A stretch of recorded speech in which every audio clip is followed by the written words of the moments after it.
दोस्तों हमारे channel history corner पर आपका स्वागत है। दोस्तों वैसे तो आपने इतिहास में कई राजाओं के बारे में सुना होगा, लेकिन आज की इस वीडियो में हम जिस राजा के बारे में आपको बताएंगे उसे सुन के आप हैरान हो जाएंगे। दोस्तों हम बात कर रहे हैं गुजरात रियासत के सबसे मजबूत और ताकतवर राजा यानी कि महमूद शाह अव्वल के बारे में, जिसे महमूद बेगड़ा के नाम से भी जाना जाता है। 1296 में अलाउद्दीन खिलजी ने ही दिल्ली सल्तनत को गुजरात में शामिल कर लिया था, लेकिन 1391 में जब दिल्ली सल्तनत कमजोर हो गई तो उस समय के गुजरात रियासत के हुक्मरान जफर खान ने अपनी रियासत को आज़ाद घोषित कर दिया और इस तरह ये रियासत मुगल बादशाह अकबर के समय तक चली। पर इन 200 साल की हुकूमत में एक राजा ऐसा भी गुजरा जो कि अपनी आदत से इतिहास में एक आकर्षक राजा की तरह उभर के आया, जिनका नाम महमूद बेगड़ा है। अजीब बात यह है कि महमूद बेगड़ा इतिहास में किसी लड़ाई या अपनी चालाकी से नहीं बल्कि कुछ ऐसी खासियतों की वजह से मशहूर हुआ जिन पर आज के दौर में यकीन करना नामुमकिन सी बात है। दोस्तों महमूद बेगड़ा के बारे में इतिहासकार लिखते हैं कि ये बहुत ज्यादा मोटे और गोल मटोल हुआ करते थे।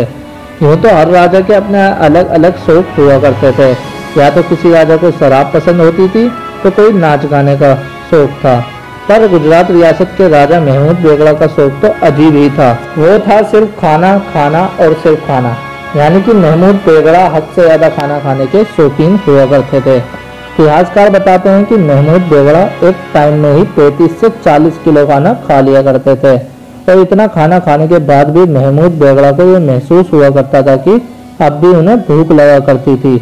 अब इतना ज्यादा खाना खाने के बाद भी वो मीठा जरूर खाया करते थे, जिसका वजन 5 किलो के आसपास हुआ करता था। महमूद बेगड़ा के बारे में किताबों में लिखा है कि ये सिर्फ नाश्ते में ही 150 किलो के साथ साथ 1 कप शहद और 1 हांडी मक्खन भी खाया करते थे। और इससे भी ज्यादा हैरानी की बात यह थी कि इतना ज्यादा खाना खाने के बाद भी रात को सोते समय भी उन्हें भूख लग जाया करती थी।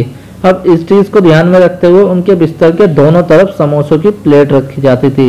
लेकिन दोस्तों इन चीजों के साथ साथ जो चीज महमूद बेगड़ा के बारे में हैरान करने वाली है वो ये है कि महमूद बेगड़ा अपने खाने में खास तरीके का जहर मिलवाया करते थे।